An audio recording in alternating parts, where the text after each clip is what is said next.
Welcome, everyone, to the latest of an ongoing series sponsored by the California Library Association under the auspices of what's called the Ursula Meyer Advocacy Fund training series. Slide you're seeing is primarily up here for people that are watching the archive version after the session, so they will know what they're getting themselves into and hopefully stay with it and share it with other people. I'm going to do an uncharacteristic thing and wait about 30 seconds so people can read it, and then I'll take the slide down and we'll dive right in. So you are not losing audio, you're just having the pleasure of not having to listen to me for about 30 seconds.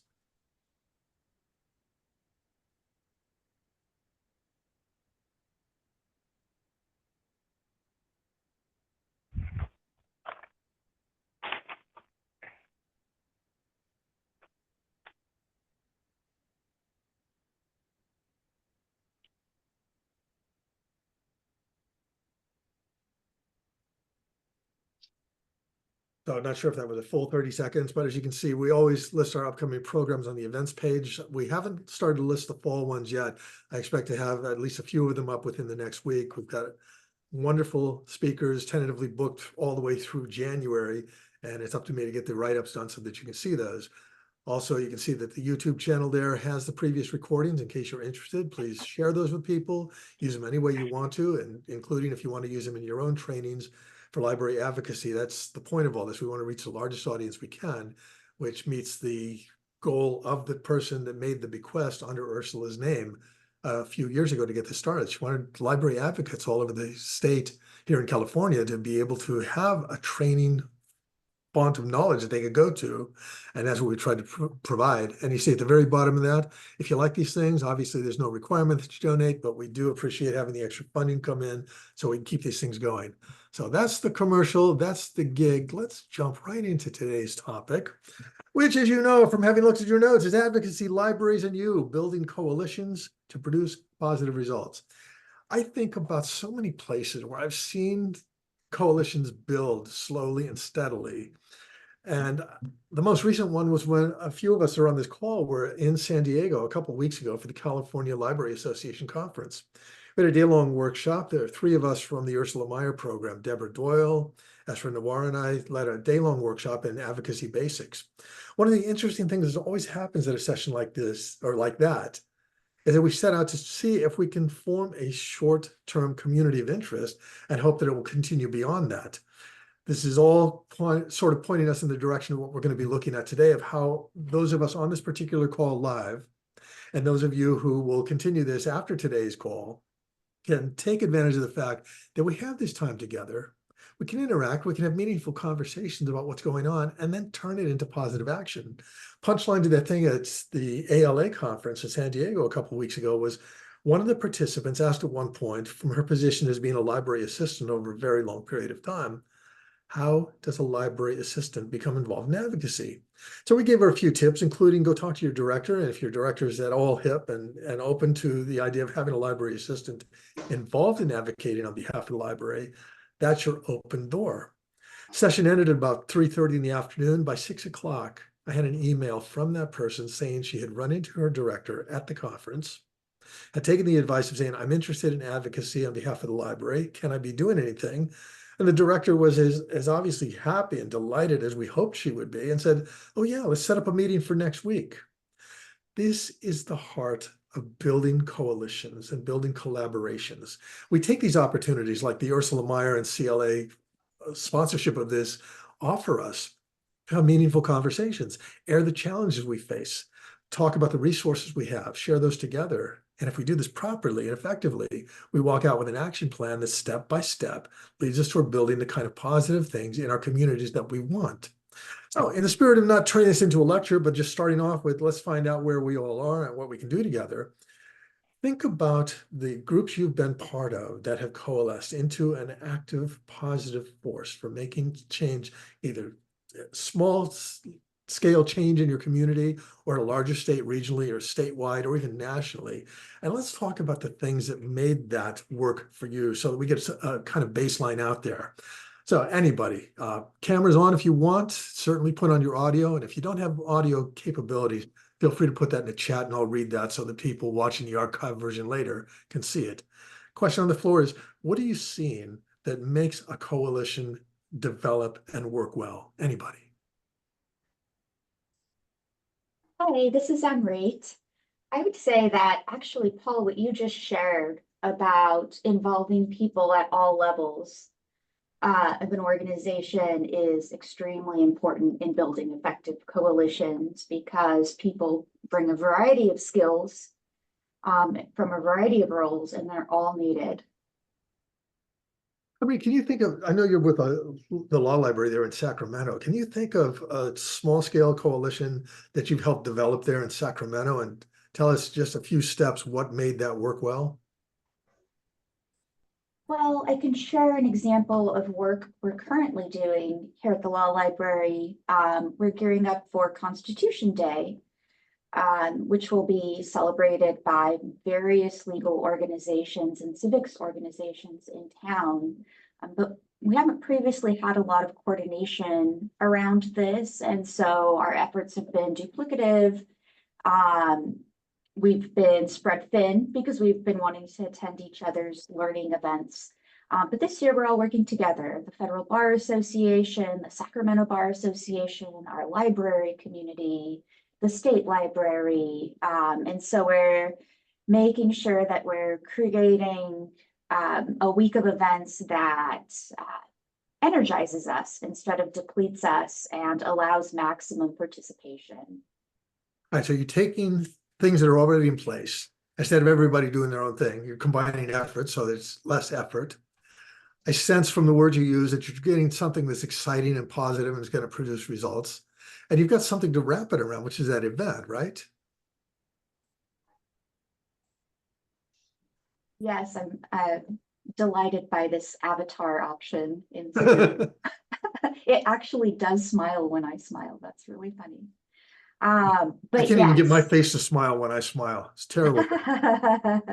I think absolutely we're able to think of something calendar wise that's important. I'm sure all coalitions can work around that kind of need for a deadline and a reason to galvanize and energize and collaborate. And then we can work backwards from what we're trying to do on Constitution Day. Wonderful. Anybody else or questions for Amrit? I mean, remember, this is not a lecture with just me at the center of this. This is all you sharing these stories so that you build off what you already know and get some other ideas. In fact, looking at who on the call might be a great contact for you as you develop your own efforts. So anybody else, things you see among coalition building that have been successful? Let me talk about what I consider perhaps in some ways an advocacy group that almost formed by accident. Um, I'm, as I think I've mentioned, I'm a Contra Costa Library Commission member. This is an advisory group to the county library department and board of supervisors. And I'm actually appointed by my city, which shares responsibility for the local library in El Cerrito. And we have a problem with a 75-year-old library that was built when the city was, 40% less population. This building is not earthquake safe. It's 6,200 square feet, which is way too small. And we had an election in 2016 for bonds that failed by less than 1%. Mm. Um, and as the library commissioner, and we also have a very active both foundation and friends group in our community. And I'm on the member of both of those boards. One, I'm on the board of the foundation because the library commissioner has that position, and I've also just been active with the friends and did that. But of course, those are both nonprofits, and so there's a limit to what they can do in terms of advocacy. Um, and through members of my city council who appointed me, they put me in touch with several other people who were interested in doing whatever we could to get a new library. So originally there were 4 or 5 of us who met about once a month, had lunch together, and just talked about libraries together. And then our local, BART, the Bay Area Rapid Transit System, is building what they call transit-oriented development in various parking lots that used to be parking lots at BART stations, primarily housing. But they came to the city and they said, if you want a library in the ground floor of one of the buildings we're building, all you have to do is come up with $21 million and we'll be in good shape.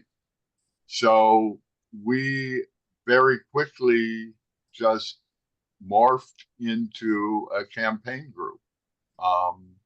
It was originally going to be on the ballot this March, but the polling showed that with inflation issues and concerns about the Middle East, we were not going to be successful. In fact, last year, in the early part of the year, we polled on the bonding for a new library and got over 70% yes. By September, that had dropped to 58%, which is not enough. And I did one other thing with our small group. I reached out to the other groups in the city. I reached out to the board of the Friends and the Foundation. We picked up several people there. I also reached out to a just retired city council member and former mayor who makes almost anything political happen in our city, and said, we've got a group. Do you want to help lead it? And we are now a registered FPPC group doing preparing for what appears is going to be a ballot measure in November, not this year, but next year, which will finally get us a 20,000 square foot library, we think. So, it's just, we met, we knew what a problem was. We didn't have solutions. We kept talking to a lot of people and found that we may well have a solution. As you can see, I'm writing furiously because you've just, in essence, given us the 90-minute version of this in about 3 minutes or less, which is beautiful. It's exactly what I'm hoping for. Again, before I re-summarize what Michael said, because it's so essential and such a great action plan for us, you see, when you bring people together, even in a session like this, things start moving. Michael hears Amrit's stories. Amrit hears Michael's stories. Stephanie may hear these. Vicky, I know, is active all over the place. Is probably going, yeah, I've done that, but maybe there was something in there that she hasn't seen. And because we spend time together, we actually become better at what we do, and we start that process. Again, I love what Michael said. His punchline was at the very end there. He identified the problem, and then he started talking to people. Oftentimes, we don't even know where to start because the challenges are just too overwhelming. Look at anything at the local, regional, or national level in politics these days, and some of the major issues we face, like the Middle Eastern situation or climate change. You go, what can one person do? And what you're hearing from Amrit and Michael, and I'm hoping others in this conversation today, is first you identify the problem that you can tackle, and then you start talking with people at an individual level, because as we're going to hear when we get to talking about some of the sources I draw from, including Peter Block and his book on community, The Structure of Belonging, it starts with these conversations one at a time, saying, who do we know? What can we do? He talked about at the very beginning of this process, having lunch together with a few of the people that became the prime movers in this. Never underestimate the value of getting people together over a cup of coffee or a good meal or even a bad meal, as long as the company's good. It starts with that kind of breaking of bread, that kind of let's find the shared interests. I'm going to back out just a little bit before I come back to what Michael's saying and say, I think a common problem that we see in library advocacy is people want to go out into the community and say, we need this, and if you can do this, then this will get us this. Where I've always said, and it works out pretty well for the people I work with, instead of saying we need this, start with talking to the partners you have in your community and ask them what their needs are first.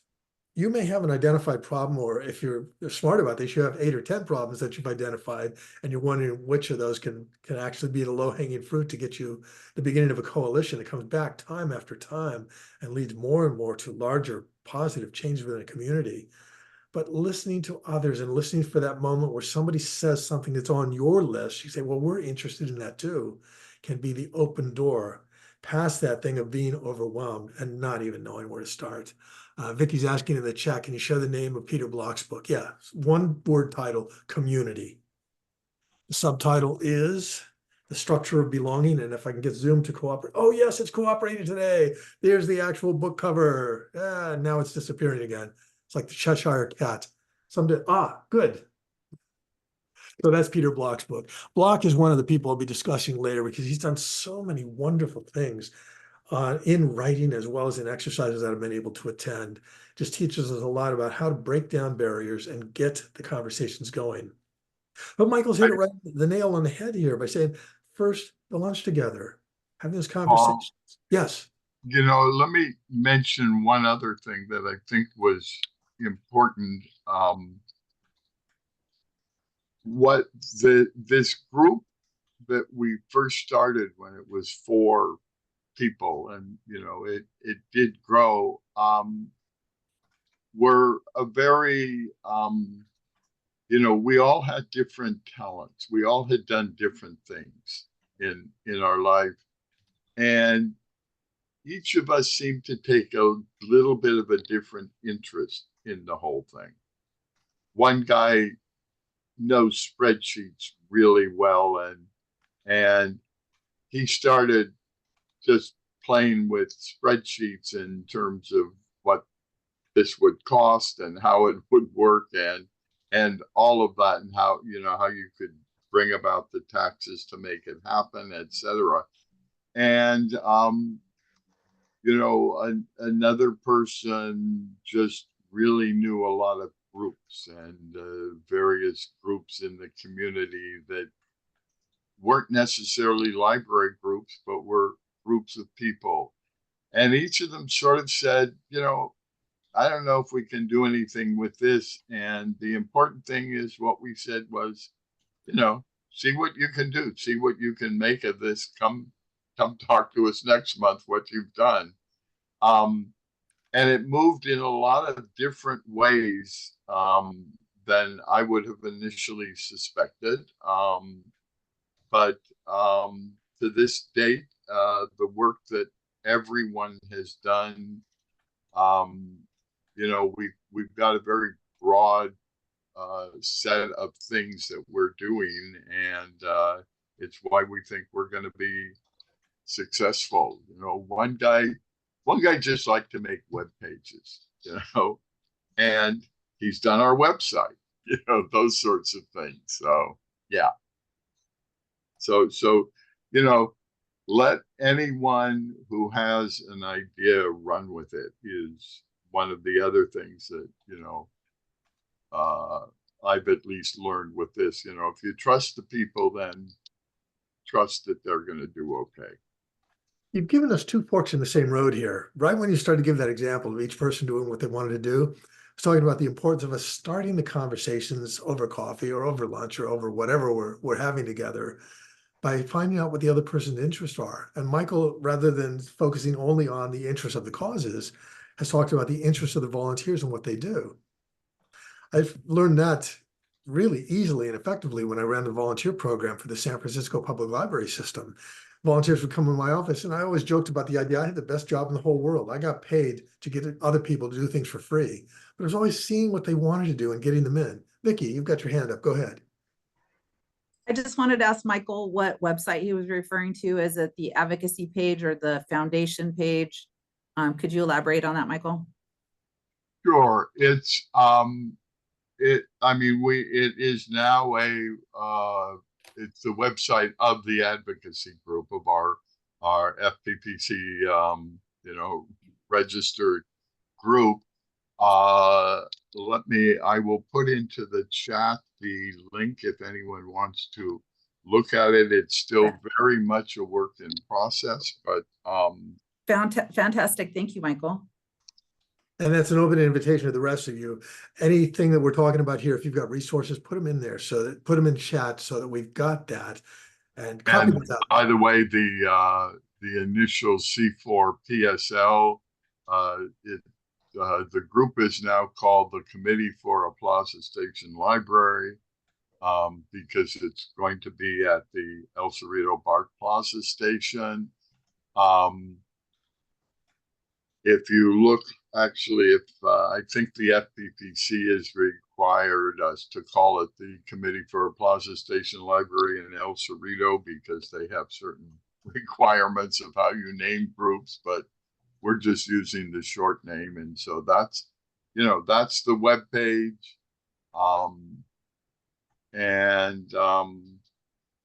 It is still very much a work in process. So I will, but it's out there.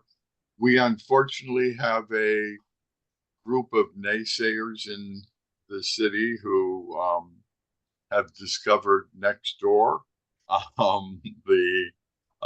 which I'm sure we all know well, and we've taken the attitude, I will just note in here, that we're not engaging in the debate in Nextdoor, which too often can really lead to, a toxic environment. What we do is Nextdoor has the ability for you to post and to say no responses.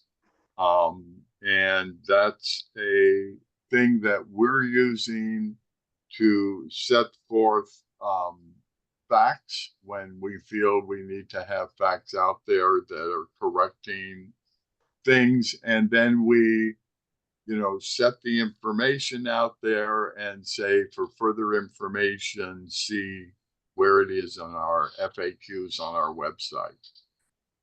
So we're also doing that. We also have a few people who are strong supporters of what we're doing. They're not officially part of us, but they love to engage in the give and take on Nextdoor. So, we let them do their thing as well. So Michael, you're doing a great job here. I'm going to make you co-presenter on this because you're just covering so much of what I want to make sure we get out there in terms of the real stories from what's going on in the field. Let's back out of that with the most recent thing you said and then come back to some of what you said in summary. Nextdoor, let's address that specifically. Nextdoor is one of the social media sites, for those of you that aren't familiar with it, that started out as a wonderful opportunity for people within a given zip code to have conversations about their neighborhood. And when it first came out, a lot of us were intrigued by that because it seemed like such a natural thing for grassroots advocacy, where you get your neighbors into a site like that and be able to exchange things and talk about stuff. As Michael's experienced, a lot of us have seen the same thing where somehow people within the zip codes that start up their Nextdoor activities, it tends to be people that are very unhappy with everything and they want to complain about how many houses have been broken into or all the things that are wrong in the neighborhood. And the conversations, unfortunately, many times are not positive. That leads us to when you are facing something like that with a Nextdoor or anything else in social media or anything else at public meetings, how do you address it? And I'm going to defer to two of our wonderful colleagues, John Kraska and Patrick Sweeney from Every Library. If you don't know about Every Library, you want to look them up after the session today. They're an advocacy group for libraries. They are the premier advocacy group for libraries across the country. And when they talk about how you deal with the kind of things that Michael was just describing, where everything's negative and everything's overblown, their advice is don't always feel that you have to be the one to argue with it. Have supporters that will pick up that argument on your behalf so that you don't get dragged down by it. Now, I haven't seen this on Nextdoor, but having written a lot about advocacy and harassment online, I'll tell you, some of the people that are well known at the national level get to the point where they can't even look at their social media accounts. And so they have a trusted friend or colleague look at their account at the beginning of each day, delete all the garbage that's there that would take them down. So when they get in, they can deal with the stuff that actually makes sense to them. So if you are on the receiving end of comments like that from Nextdoor or any other thing, think about how much it's taking you down and recognize that before it starts to sap your energy. Get your colleagues to come back in short bursts that are fact-based and respond to that. Understand that people that are trolling you, in other words, harassing you online, are not really interested in facts and figures, but you do the best you can by having others step up for you so you keep focused on the work that you do best. So Nextdoor, great tool if it's used properly, but all too often we see that people use that as a place just to spread rumors and maliciously take people down, which then destroys their ability to build the kind of coalitions we're talking about today. So Michael, thanks for bringing that whole thing up. Anything else you want to add about your experience with Nextdoor and how you handled it?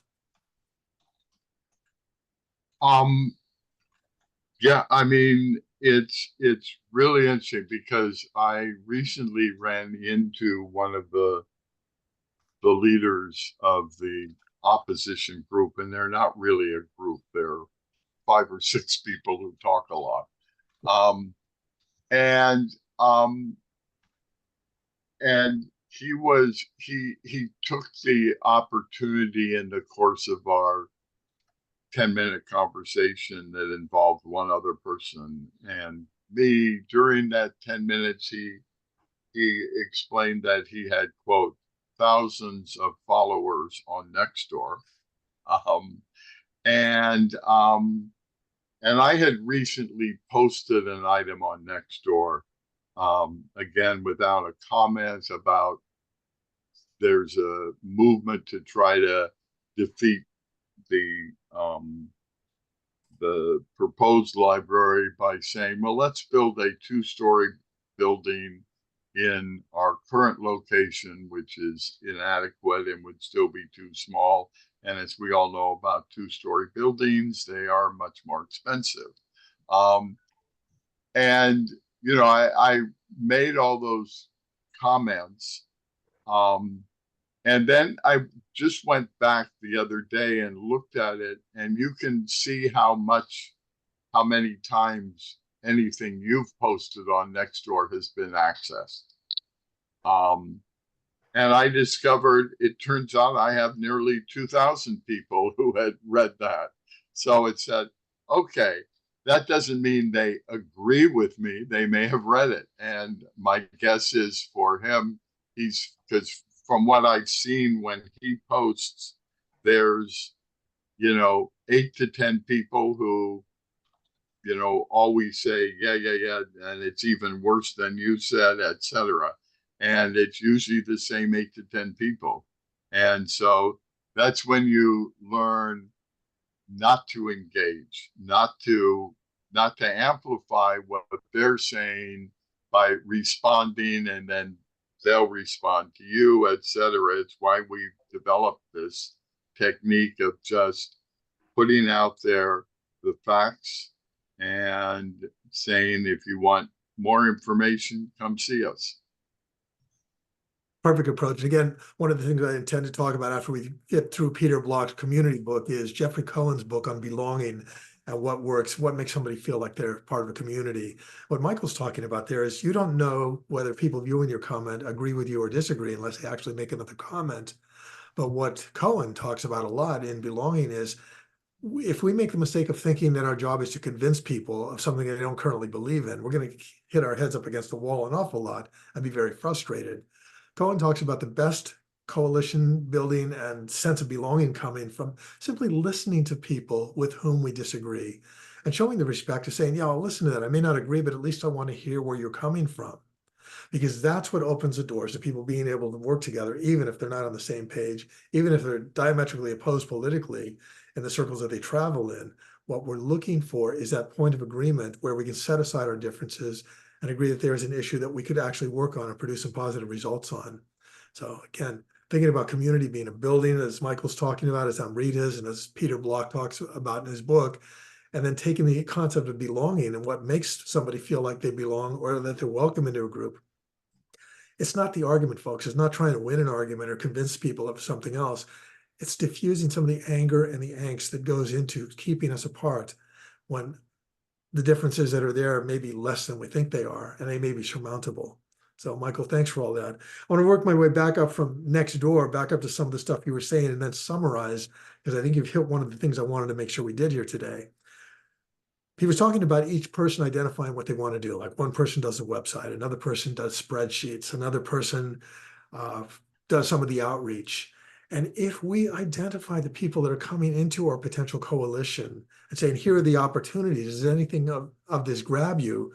And again, it's sort of in the landscape that Geoffrey Cohen's in his book Belonging, of saying, find out what people want to do and see where we can match those interests. It's so much better than us having to pull somebody aside and say, oh, I really need a finance director and I'd like you to balance our checkbooks. And the other person is, I don't even want to do that. Why would I want to do that in my own house, much less in your organization? And you have, by trying to foist something on a potential volunteer or supporter, something they didn't want to do, you've lost that supporter. We're taking Michael's approach and the approach that many of us take. We find out what people want to bring, see if we can match that. And if we can't, we refer them over to another organization where they may be able to use their skills, and everybody wins. Block and his partner, John McKnight, in another book, The Abundant Community, talk about the idea that we all have been trained to think that we are in a zero-sum society where if somebody gains, somebody else loses, and there's never enough resources to do everything. They maintain that if we look carefully at our community and identify the underrepresented and underutilized members of our community, that lack of resources disappears pretty quickly. And that comes from using these, listening when people talk to us and see what they're interested in, what they want to do, and seeing where that can help us to get where we want to get. Then coming up to the highest level of what Michael was talking about, again, the review of how he approached it. Lunch with somebody, the opportunity, identifying what you're trying to reach. This has to be visceral. It has to be really powerful and engaging. Here we're talking about a building that's inadequate. Michael, am I misreading this, or is it also unsafe at this point?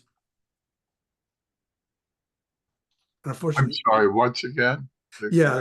Is the building that you're trying to replace also unsafe in addition to being outmoded? Yeah, it doesn't meet earthquake standards, Okay, yes. so And, we're right near the Hayward Fault, so. So you have a pretty graphic case to make for people. You want a library in your community? This isn't the one, folks. This one's dangerous. We need to do something. And I think Michael or Amrit, one of the two, talked about the language of inclusion. It's not you need to do this or I want to do this. We need to do this together. That is the key moment of invitation to join the club and be part of producing something positive. So you have your lunch, you identify the need and what you're trying to produce. And then the steps he talked about, possibly going for a ballot measure. Again, Patrick Sweeney and John Kraska have done a couple books on that that are fabulous. You'll find them, I think, through ALA editions, unless I'm confusing things here. But they've done these books on how to put together ballot initiatives. I've actually been lucky enough to watch one of those happen when I was at San Francisco Public Library back in the mid-90s, when they were working on what was then the new main library. And at the same time, trying to get a ballot initiative through that would guarantee a certain part of the city county budget into library services every year. They did polling like what Michael's talking about. Michael mentioned that at one point, the polling showed that they wouldn't win, so they held it off until they found that they put together the coalition that would get there. San Francisco Public Library did the same things. They identified the weak points in what they were putting out or going to put out on a ballot initiative, and they dealt with that up front. Yes, it does mean expenditure of funds to make sure that your pollster is doing a good job and that you can identify those things. But it's literally money in the bank, because having done that, the initiative here in San Francisco won way more than it needed to. And it needed a 2/3 vote to get one of those initiatives through. But that's all the groundwork of getting things in place. He talked about going to his friends and foundations. It's the same thing that Amrit was talking about. You do not need to start from scratch and create all new infrastructures. If you do your homework and ask people who they know in the community, you can put your coalition together by bringing groups that are already there and already on your side and asking, what resources do you have? What can we bring to the table? And what can we do to produce a positive, measurable change that benefits the community that we're serving? There was, let's see, I'm just looking back at my notes. He was talking about looking at the movers and shakers in the community. If you don't know the mayor, maybe somebody else does. These days, these 6 degrees of separation turn out to be much smaller than 6 degrees. Many times it's as little as 1 or 2, or maybe you actually know somebody and didn't realize they're in a position to help you. So all this means in building your coalition, you start small, find out what your resources are, identify what you're doing with others that produces benefits for everybody. It's not just people working for this thing called the library. It's people working together for a community resource that benefits those who are going to use it. And then when you get to your ballot measure, you work like hell to make sure that it gets out there and reaches the right people. And as we were talking about next door, diffuses as much as you can the opposition. You're not going to change their minds. But what you are going to do is say things that are honest and represent what you're doing, that will kind of diffuse some of the anger and angst that's floating around, and make sure that the voters that need to get out there, or whatever coalition you need to get the support for your project happens because you diffused the anger that was there. You got people together that looked at the positive impact, and surprisingly, you'll find allies where you didn't expect to get them. Now, I'm big about being transparent about a session like this and what we're trying to do. And if you read the whole thing about what you were going to get out of this, one of the things we're supposed to be doing today is identifying at least 3 approaches that successful library advocates take in identifying potential partners and building coalitions. And there you have at least 4 or 5. Have meals together and conversations ahead of time. Get the ballot initiatives going. Figure out where the weak points are through polling and through conversations you have with your community. Look to the resources you have: friends, foundations, political activists, people in your schools, people in local businesses. Contact them, make sure that they're in and they're going to support you. And then with the volunteers to come through, have them get into positions that do things you need done by people who want to do them. That means a lot of happy people. And the real strength in that is when you're finished, this isn't a one-time effort. The coalition you put together will be there for the next effort you decide to undertake with new partners. And you build and build and build off that. So it's a long-term, constantly evolving situation. Let me stop and ask you, what questions do you have at this point? Or those of you that haven't talked yet, what questions do you have for Michael or Amrit based on what you've heard? Anybody?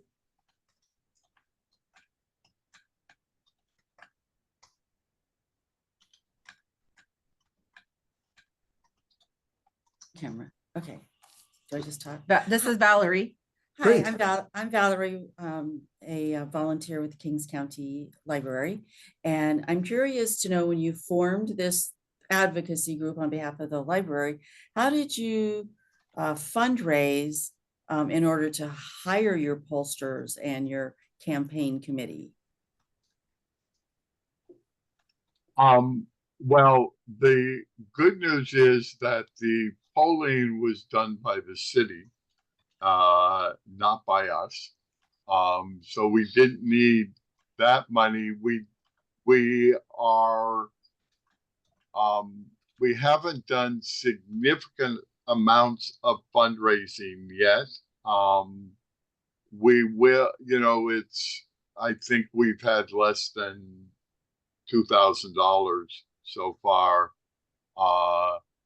on it, but as we get closer to this measure becoming adopted by the city council and put on the ballot, we're going to start that up. Fortunately, I mentioned the person who was a former mayor and city council member. He knows every pocket in the city, and including people who work in the city but don't necessarily live in the city but are willing to do that. He knows where to get the money from unions, from the Chamber of Commerce, from various businesses. It's something I'm terrible at. Whenever there's a how to learn to make the ask, as it's called, I think now, I start running and screaming away from that. He relishes it. And, again, it's have someone, if there is someone who knows that, then you can use them. And we were fortunate to have that, and that we're not going to have a problem. early on said, okay, we will need, I think it's 70,000 total for the campaign. And he says, and I know where I can get 50 of it right away. You know, I mean, that's the person you want. But, you know, when you ask people, did I know that's what I was getting? No, I just wanted someone when I went and talked to him who knew how to do campaigns, who had done campaigns. And, you know, we got lucky, but I think you get lucky if you keep asking. Thank you.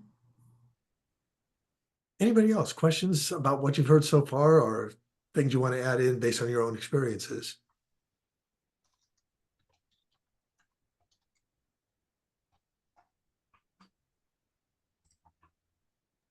I would say one other thing, Paul, that, you know, when we started our little group, I didn't, you know, none of us knew about what this would cost, how it would get paid for, you know, all of that. And we just went ahead and figured, okay, if we're going to have to pass the hat, we'll pass the hat. If something else happens, it happens. But it's sort of like, until you need to come up with the money, not having it is not a problem.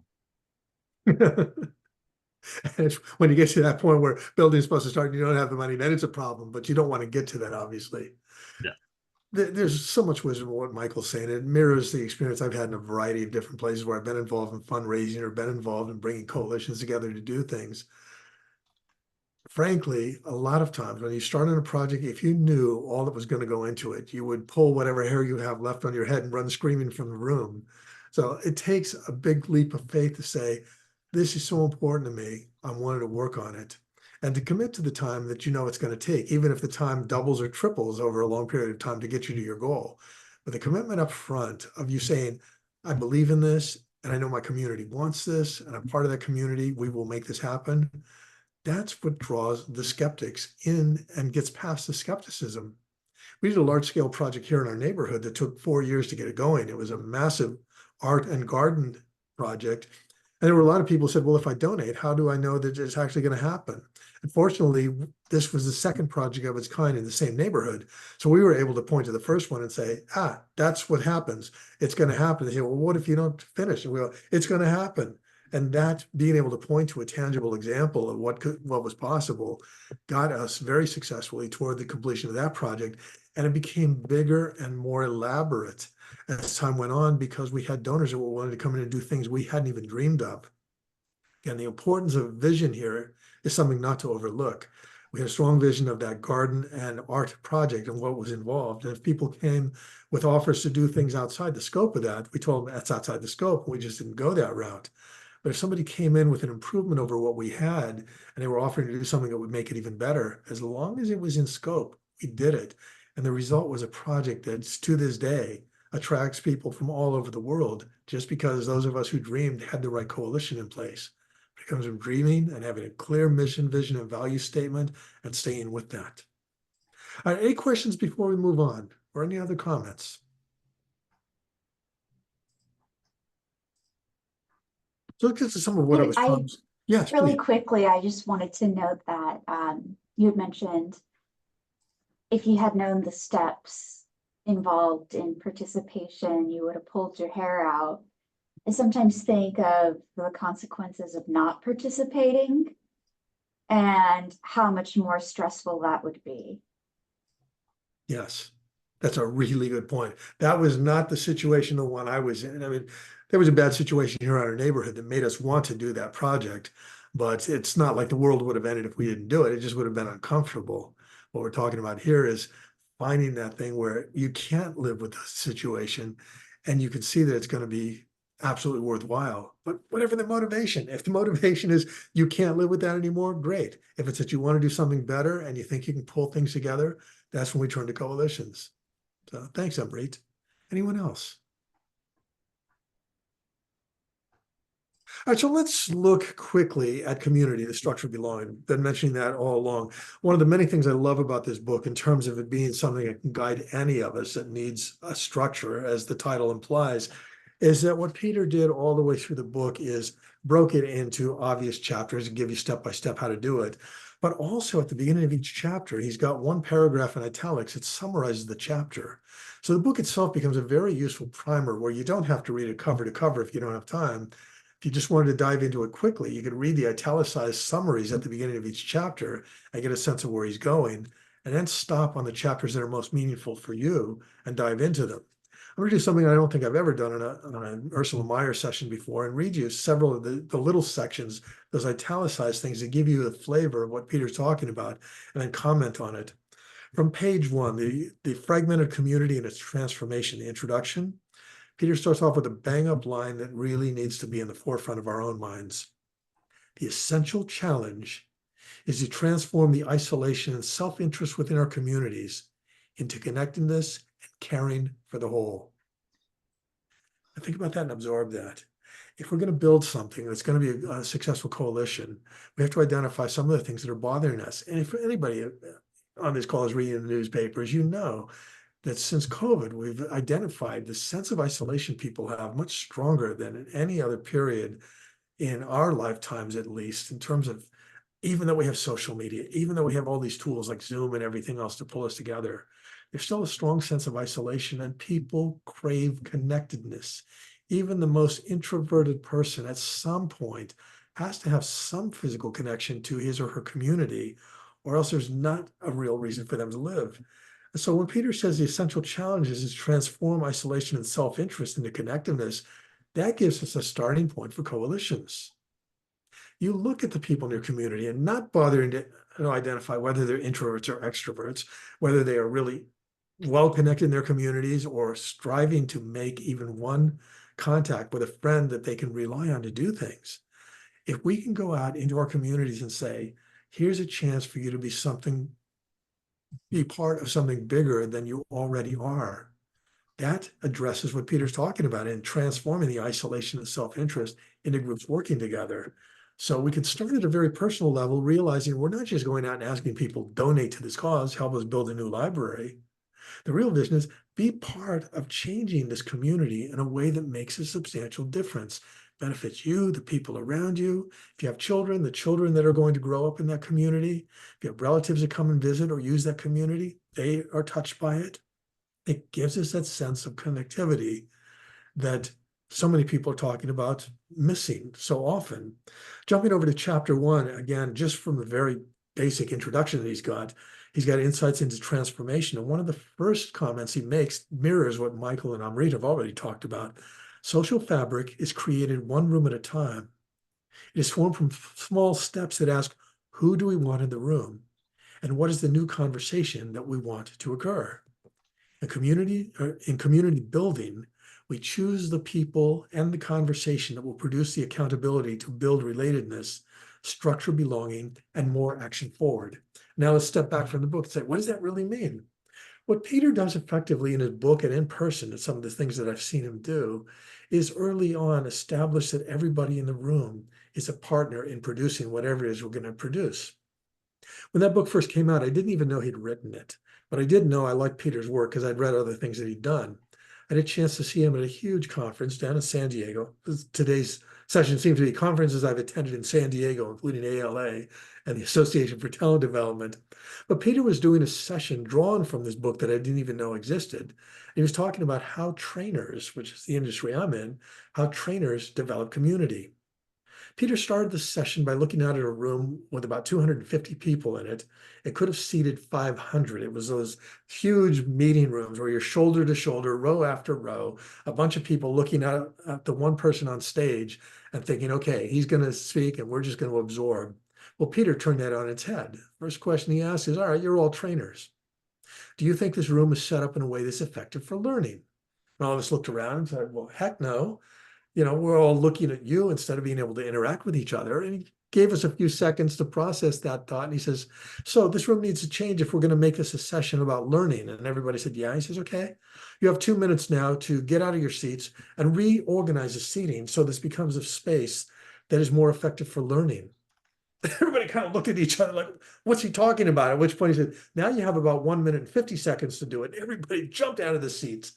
In 2 minutes, the rows of seats had started to transform into this wonderful kind of obscure snaky shape where people could see each other, but it wasn't well organized yet. So he stopped the exercise at 2 minutes and said, look what you did in 2 minutes in terms of resetting this room to have a productive conversation. Now look around and ask yourself, what can we do to refine this even more? And take 2 more minutes and do that. At the end of four minutes, those 2-minute segments, that whole room had gone from shoulder to shoulder seats that were kind of uncomfortable to a lot of semicircles, looking into a lot of other semicircles, and Peter moving around the room so he could have conversation with us about creating a sense of community. And the lesson learned there was at least twofold. One is resetting the room is so important. And we need to think about that, whether we're physically in a room or together online like this. Make no mistake about it. The fact that we're all looking at each other and what we jokingly call these little Brady box bunches here is a deliberate choice on my side based on a lot of facilitation I've done online. When COVID first hit and everybody went online and started using Zoom, I'd already been lucky enough to be using online resources like this for quite a while. And one of the things that struck me up front was when all learning that had been on site suddenly was forced online, people were trying to just duplicate what they did on site.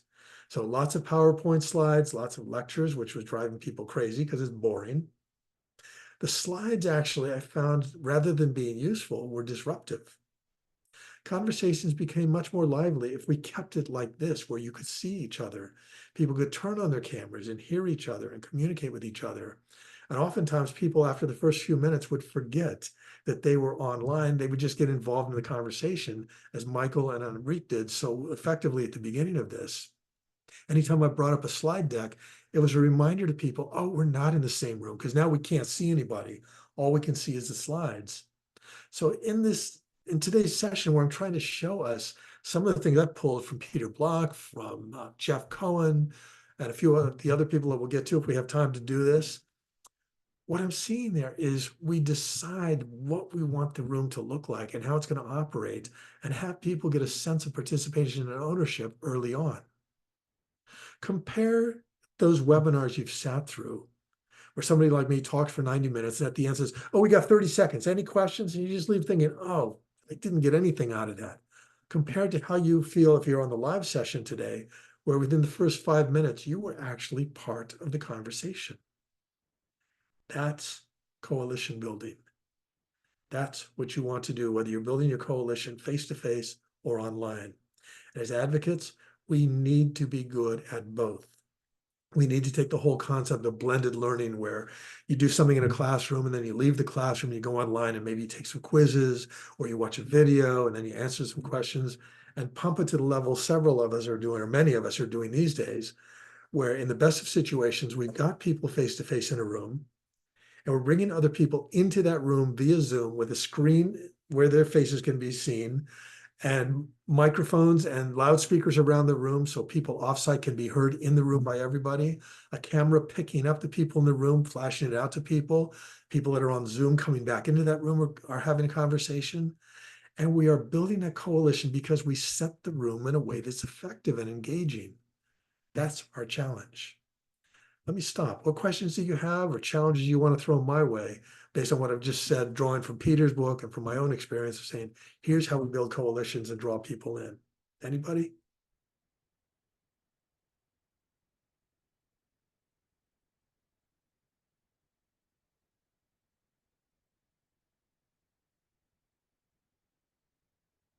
Everybody's almost stunned into silence, right? It's like, oh God, I didn't expect this.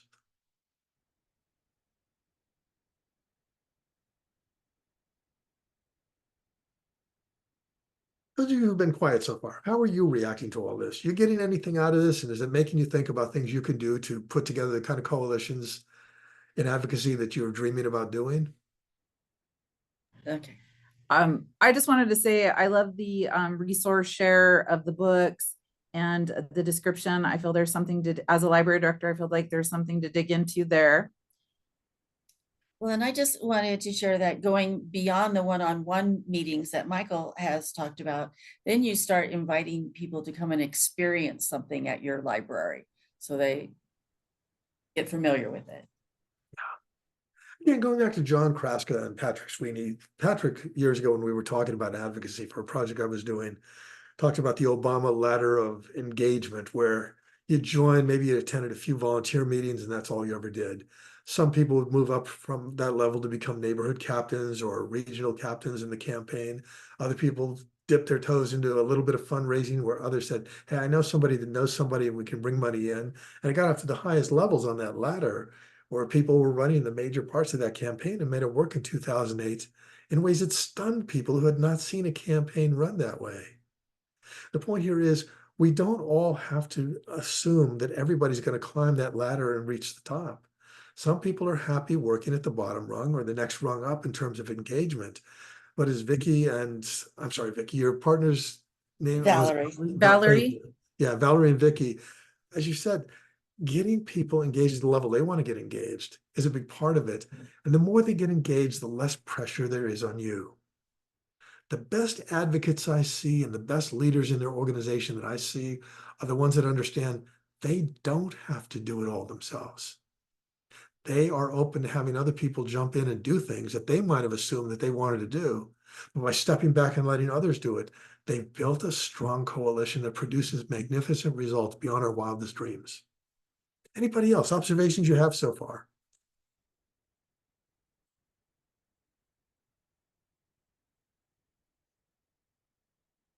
Come on, Aaron, you know I'm looking at you. You've never been this silent this long.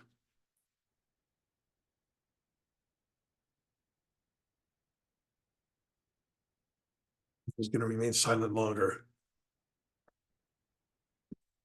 We jump about halfway into Block's book, chapter 11, the key word here, and you've heard it from Amrit, you've heard it from Michael, invitation. He talks about having 6 conversations to get things going. And the first of the 6 conversations that creates an accountable and hospitable community is invitation. Once the invitation conversations take place, we follow with the conversations about the possibilities, the ownership, the dissent, the commitment, and gifts. He's built into that practice room for design. I finally got a laugh out of Aaron. Okay, good. Dissent needs to be there when you're building your coalition. It's sort of what Michael talked about with doing the polling and finding out where the weak points were, and the San Francisco Public Library Initiative, where they needed to find out where the issues were so they could address those and get past them. If you allow dissent in the conversation in a respectful way, it can point out the weaknesses and make your campaign and your coalition that much stronger. So rather than fearing the kind of criticism we sometimes get, which can be it can feel all too brutal, when in fact it's coming from a position of caring, and people are actually saying, if you don't do this, you might lose because of that.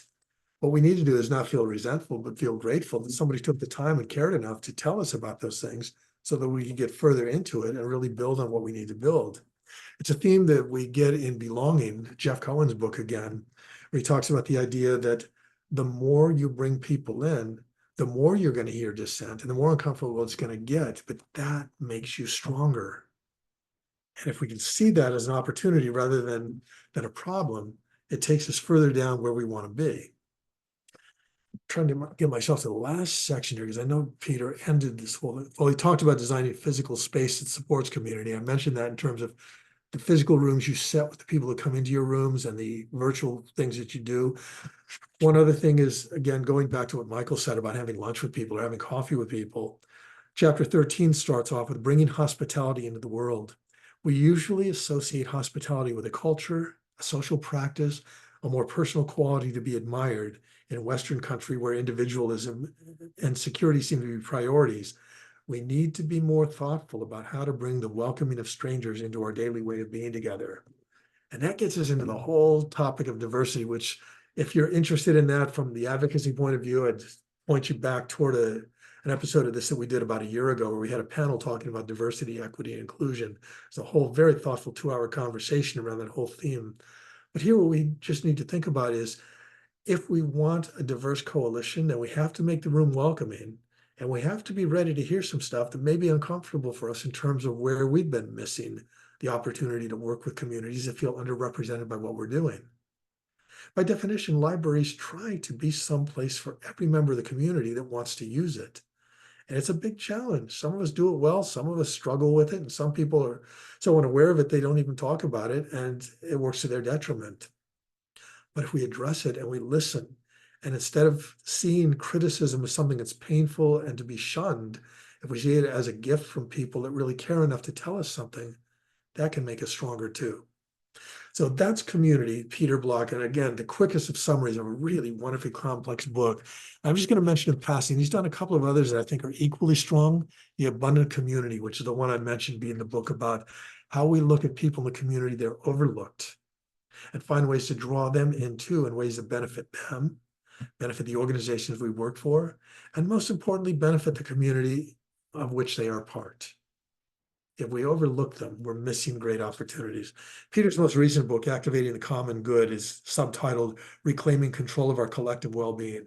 And it's just the kind of manifesto you need to read if you're feeling a little beaten down, because he talks about the whole concept of the common good and how so many people have said it's dead. And Peter's saying, no, it's far from dead. It's alive and well, and it's thriving. So if you need a book that's going to pick you up, that latest one, Activating the Common Good, is quite good. A good supplement to that is Robert Reich's book, The Common Good. That deals more at a political level than the kind of advocacy we're talking about. But he talks about the importance of recognizing that what we do is based on shared interests and shared needs. When we recognize those and act on them, we have some powerful stuff to work with. Again, let me stop. What does this raise for you in terms of questions or challenges that you want us to be talking about as a group here today, so you can leave this session with some action plans? Well, Paul, I was thinking about what you were saying in terms of inviting strangers to establish a connection. And I think librarians excel at that. You know, librarians do that every day, where when they're welcoming users into the library and trying to assess what information needs they have. So we're really the best to be doing that kind of work. It made me think of another book, Jenny Odell's How to Do Nothing. Yes. And it's an excellent book because it highlights that tendency of us to be so self-focused, especially now that technology allows us to revert more into ourselves, even in those daily interactions of maybe riding public transit, where you would, you know, maybe talk to the person next to you. Now you have your earbuds in, and what that does to a community, and how to resist that. And so I'd like to just add that to the list of book recommendations. And as I'm trying to keep up with you, Paul, in the chat, I have The Abundant Community. There was another book you mentioned. Yeah, it's the latest one. It's called Activating the Common Good. Okay. And thanks for mentioning Jenny Odell's book. That is a wonderful book. It's another one of those things where after I borrowed it from the library and devoured it, I need a copy of that because I'm going to go back to that. You're absolutely right. She points out so many wonderful things that are well worth knowing. And Amrit, you've given me a great opening here to promote what we'll probably be doing on the September episode of the series that we're doing here under Ursula Meyer. When I was down at the ALA conference, I met a librarian who had just done a book about turning strangers into friends or turning strangers into partners. And she's agreed to do our workshop in September. So that'll be the second Wednesday of September, 10 a.m. Pacific time. Hope you'll all join us because there's going to be knockout. She and I have already worked out a description of what she's going to try to accomplish. And I think it's going to give us another perspective on what we're talking about today. Anybody else?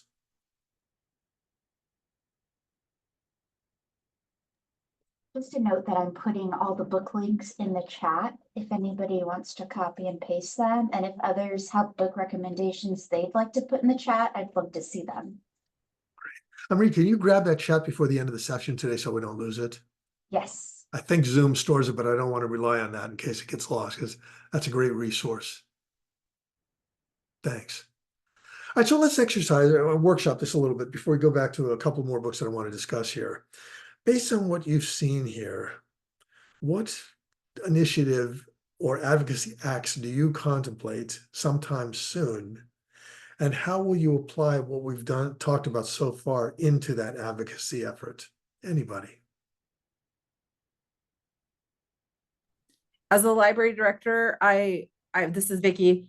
I see the opportunity to explore the Nextdoor app a little bit more closely, especially in some of our rural pockets, right? Where we could better connect to our local community served there. And so I've started my position in Kings County April 15th.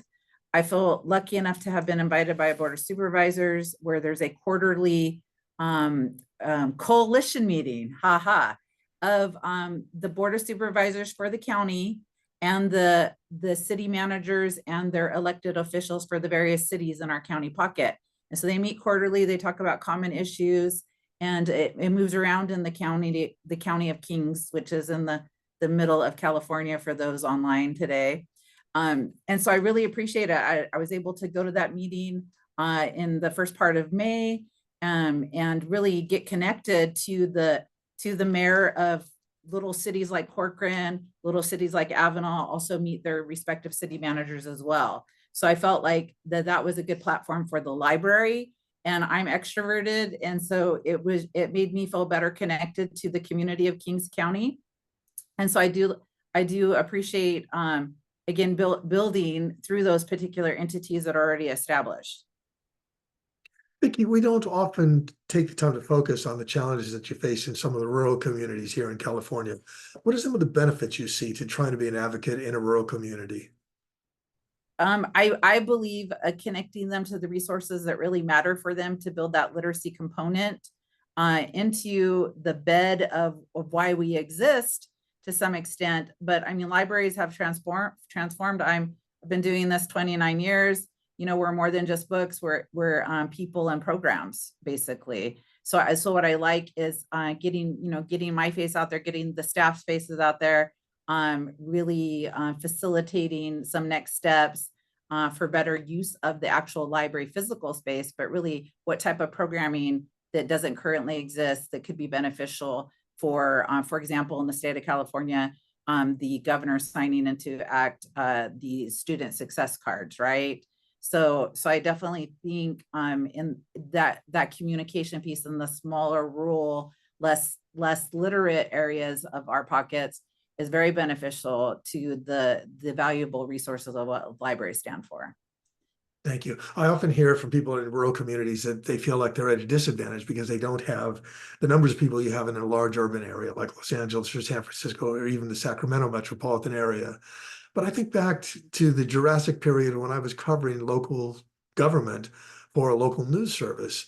And I've got to say, even to this day, I think that some of the best elected officials I've ever seen were the people serving at the county board of supervisors level.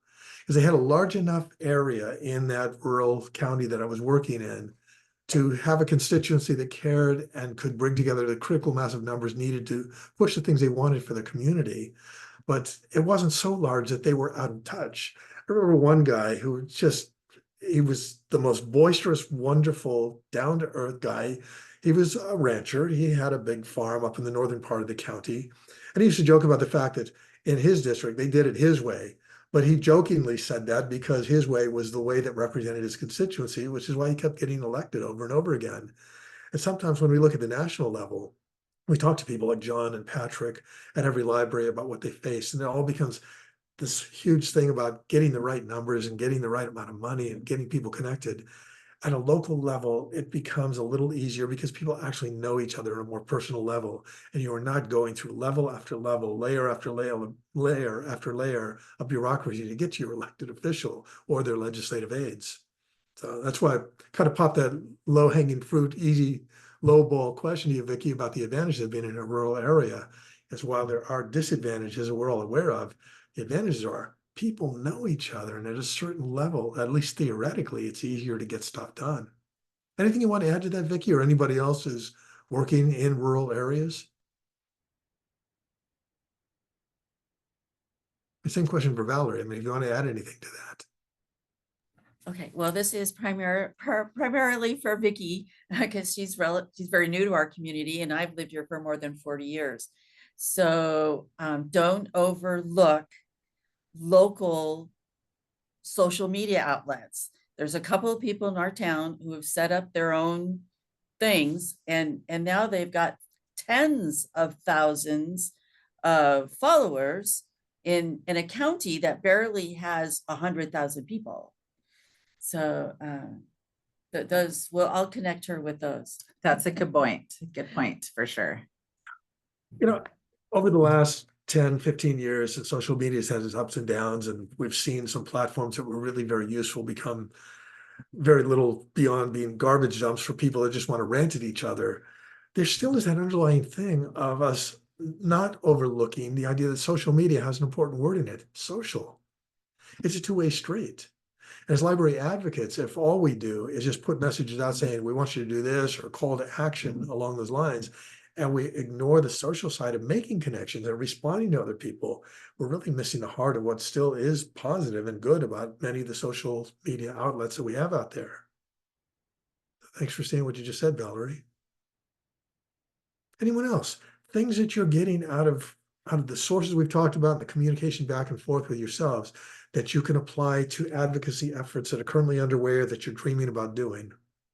Well, just that Valerie reminded me of something they said at the last CLA conference.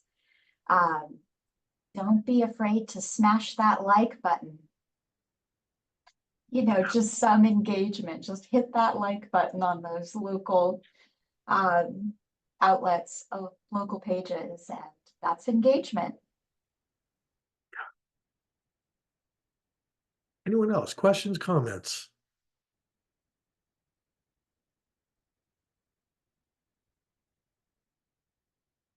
Aaron. I figured I'd put something into your presentation. Just a couple things. One, and I wanted to bring this up because it's still fresh in my mind. Paul does a library podcast for the San Jose State University, and his most recent one that's been posted is with the new ALA president, Cindy Hall. And something she brought up was called cousin libraries, and it was talking about these more urban libraries creating partnerships with the tribal and rural libraries. And I think that's something that is so important, and something we overlook is, even if it's important to go outside of our silos, you don't want to silo your library into, I'm just a municipal library, I'm just a county library, but building those partnerships and the advocacy coalitions with other libraries, especially the rural ones like Vicki and Valerie were talking about. If you can have a cousin library partnership with a larger municipality or a larger county library system, how important that is to have someone that has more, the clout's not the best word, but I'm going to use it, has more clout when you're trying to advocate for your own library, saying that you have this partnership with this larger space and you're able to utilize their advocacy resources. And another thing I wanted to bring up was, this came earlier in the webinar, is frontline advocacy, where Paul was talking about the library assistant that he spoke with at ALA. ALA has a frontline advocacy toolkit, and I'll put that in the chat. It's just something to start with, but we really need to think about advocacy as a day-to-day situation, your everyday interactions, not just at your position in the library, but when whoever you see at the local market or any kind of store, the hospital, if you have a doctor's appointment, especially those people that the patrons see on a day-to-day basis, they are your frontline advocacy. And so we want to empower them to be in that mindset of advocating for the library, regardless of where they are. So I think that's really important. Something that happened here, I'm in Florida, by the way, but our local county, we have county commissioners that have never had a library card. So the importance of bringing them into the library, whether or not they actually utilized it, was to show them that these are your constituents using our library. So regardless of your own feelings of the library, whether you want to, increase the millage rate or whatnot, understand that your constituents utilize our services. So you need to, be aware of what we're doing and fund us appropriately. So always think about your local politicians, you know, whether it's, you know, the state level, government, county level, et cetera. Regardless of their own personal feelings, when you can show them that their constituents care about the library, even if you don't, will have an effect on them, because come the next election, they may not be elected because they're not understanding what's important to their own constituents. Thank you so much, Aaron. It's a great reminder that so much of it, all of these relationships that we have, and making sure that people understand what we have, what we offer, and us understanding what other people have and offer, so that when the interests match, we produce magic. And Aaron mentioned the podcast. It's called Information Gone Wild. It's under the auspices of San Jose State University. It's Maurice Coleman, Esra Noir, and I doing monthly interviews with people in the information field who are leaders, like Cindy Hole, that just stepped in about a week ago as the new president of ALA. She was elected, obviously, a year ago, and her installation was when we were all down in San Diego. Again, you talk about coalitions and inclusiveness. Something that struck me over the last few years going to ALA conferences, especially the ones on site, is those wonderful things that are at the end of the conference where you can go to a sit-down lunch and watch the actual installation of the new officers. And more, the people that are being installed are making those extremely personal as well as inclusive. When Cindy came in as president, she decided that her ceremony was going to acknowledge overtly her connections and ties very strong to Indian country here in the United States. And so she had people in tribal dress. She did things that were important to that community, but she included all of us in on it. And it made all of us stronger. All of a sudden, people that may not have a lot of contact with people from Indian country were saying, this is what's important. And I'm seeing these people, and it's so lovely to be exposed to that part of a culture that's so important to us here in the United States. It's all about the connections and the recognition that we're all people with similar aspirations. And when we can get to that point, we do things. One last quote from one of the books I was talking about from Peter Block, this one with his partner, John McKnight, The Abundant Community, page 67. To me, just a killer line. A competent community has three properties: focus on the gifts of its members, nurture associational life, and offer hospitality, the welcoming of strangers. Cindy's installation ceremony did that. I hope that the experiences we're having together this morning reflect that we're focusing on the gifts of all of you in this session, and you're sharing that. We're nurturing the idea that we are part of the California Library Association.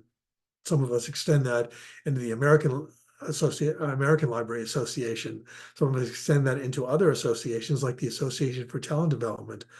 But those associational relationships give us meaning and give us comfort and give us stability and give us encouragement at times when sometimes it feels like there is no hope. And finally, we offer hospitality, the welcoming of strangers, as we always try to do here in the Ursula Meyer series. And is such a common thing that you find in California Library Association, which is my invitation to you. If you're not involved, get involved. We really need you. As I've said to so many people over the last couple of weeks, especially at the ALA conference, without you Californians in with us, we aren't an association that's effective. So we do need you. All right, let us quickly, we've danced around the Cohen book, Belonging, the Science of Creating Connections and Bridging Divides, quite a bit here.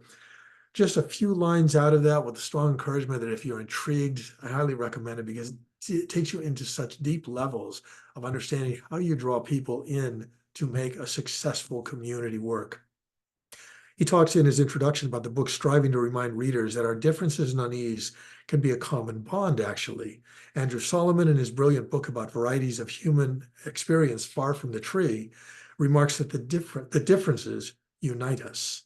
Likewise, the very psychological processes that drive us apart are the ones that we share, and together we can overcome. So do not be frightened off by having people that are not necessarily on board with what you're trying to do.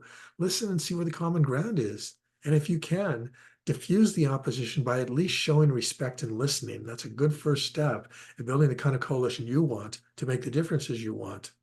He says in chapter 2 on page 23, time and again, research has shown that it's our subjective experience of situations, not just our physical reality, that explains much of their power over us. So we have to tackle the kind of stuff that Michael talked about earlier in neighborhood next now I'm getting confused, next door, right, Michael? The next door community is out there. We have to look at those people that support what we're doing as well as the people who are opposed. And again, if it's getting really brutal and bitter in there, let somebody else be the one to step in for you. But don't just ignore it. Don't feel it's going to go away. Don't call attention to it if it's just 5 or 10 people and you got 1,000 or 2,000 people on your side. But do not make the mistake of thinking if we ignore it, it will go away. Cohen says on page 27, we all feel like outsiders sometimes. I think it's an essential thing to keep in mind. We all feel like outsiders sometimes. We know what that feels like. So let us look around our rooms, virtual and physical, and ask who might feel like an outsider and what can we do, easy steps, to make them feel less of an outsider and more like the insider that we need to get the stuff done that we want to get done. We talk in some of the other Ursula Meyer series. I'm not going to repeat much of that here because you can go back and watch his archive versions. But Cohen points out that stories can transcend divides by uniting people around a shared hope for what could be. To paraphrase the author Philip Pullman, who I absolutely adore, information and arguments might reach the head, but it takes once upon a time to reach the heart. So as advocates, let us create that feeling of once upon a time. Let us look and see what's out there that we can build on. And circling back to the final person who I'd mentioned that we were going to talk about a little bit today, Priya Parker, her book, The Art of Gathering. Again, it's a book that talks about what makes social gatherings work.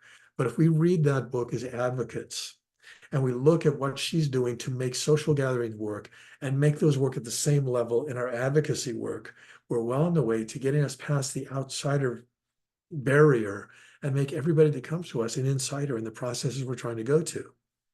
So I'm hoping that all of that went so fast you're going, oh my gosh, it's really almost 90 minutes already. And I hope that you're walking away with some ideas that you have people like you're seeing here in today's session. And if nothing else comes out of it, I hope that some of you will stay in touch with others that were on this call and do something meaningful.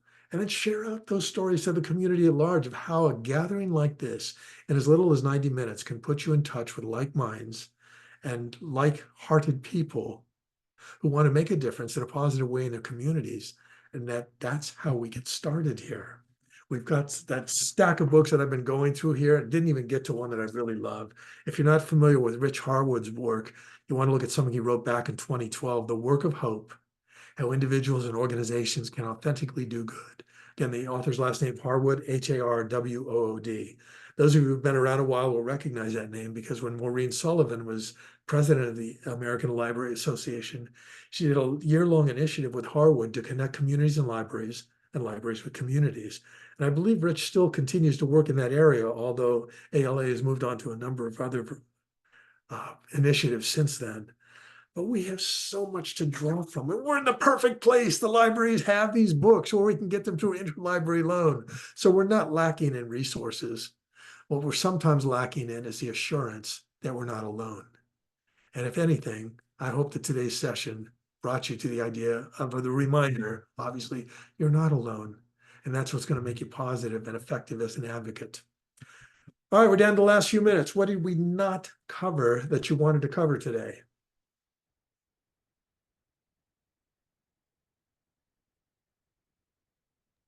Well, I just want It's starting, you went mute. Oh, I just wanted to make a comment, Paul. As a library director, and coming to a new jurisdiction, there's certainly a lot of new navigation going on, right? I'm not new to the actual business of libraries, and advocacy is so important to what we do. So it was nice to walk into, an established Friends of the Library group that had been longstanding, but really getting to know that culture as well as my library organizational culture, the county culture. It's a lot on my plate. I'm still passionate of what in my job, what I do professionally.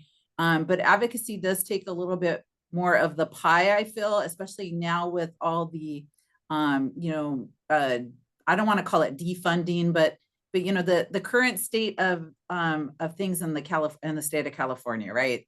And inflation, of course, but definitely in our state, some challenges on the horizon. And what type of impacts that will mean for libraries is also, again, you need to give your attention to. So so I do feel, you know, having left a good city behind with a good library and literacy commission and Friends of the Library group, I do feel like we have a lot of work to be doing here in Kings County. There is so much potential and really kind of getting into something more formal and building a coalition that helps us achieve a greater outcome for the greater good of the Kings County community. Thank you, Vicki. If we've done our job right today, you walked away from this feeling like, yeah, advocacy is becoming part of your plate, but you realize you're less burdened than you were before this call because you realize you have supporters out there that you can turn to make your life a little bit easier. And working together, you'll produce magnificent results. Thank you. Those of you who have been around a while know my favorite question at the end of a session like this to make sure we actually got something out of it is to say, what is something you'll do, one thing in the next week differently as a result of having been part of this conversation? Again, one thing you'll do differently in the next week because you're a part of this. Anybody?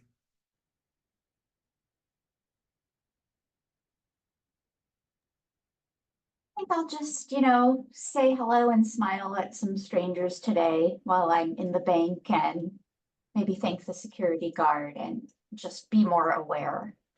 And hand them your business card, telling them how they can get involved with the library, right? I might not go that far. The smile is the start. It's a beautiful idea. Thank you. I should have had that in my bullet points today. Anybody else? I learned a whole lot of resources out there, and it just so happens that next week our library commission meeting has about a 45-50-minute training session on local advocacy that I've been asked to lead, and I now have more material. So I'm just delighted. Wonderful. And the recording of this should be up within the next 24 to 48 hours. So if you need to refer back to it, it's the California Library Association YouTube channel.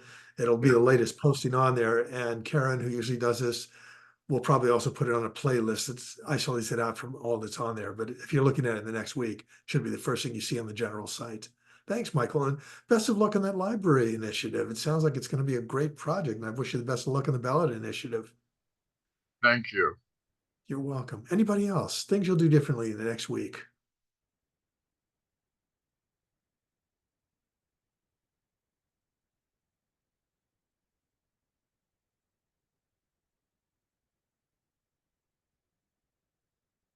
All right.